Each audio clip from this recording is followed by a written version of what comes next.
अमरावतीजवळील Nandgaon Peth police station हद्दीत डिझीलँड market परिसरात हा गंभीर प्रकार घडला आहे. 47 वर्षीय हरगोविंदा चावला हे श्रद्धा साडी सेंटरमध्ये कर्मचारी म्हणून काम करतात. मिळालेल्या माहितीनुसार हरगोविंदा चावला अमरावतीवरून डिझीलँडकडे जात असताना रस्त्यात दोन अज्ञात युवकांनी थुंकल्यांच्या क्षुल्लक कारणावरून त्यांचा वाद झाला.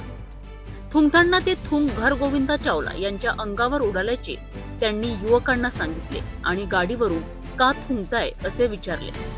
याच किरकोळ कारणावरून संतप्त झालेल्या या दोन्ही युवकांनी डिझीलँड मार्केट परिसरात हरगोविंदा चावला यांची दुचाकी थांबविली आणि त्यांच्यावर धारदार शस्त्राने हल्ला केला.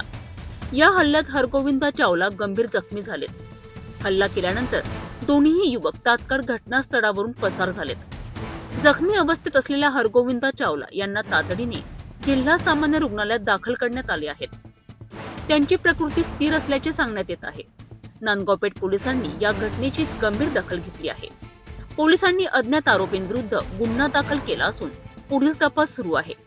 लवकरच आरोपींना अटक करून या संपूर्ण प्रकरणाचा खुलासा करण्यात येईल.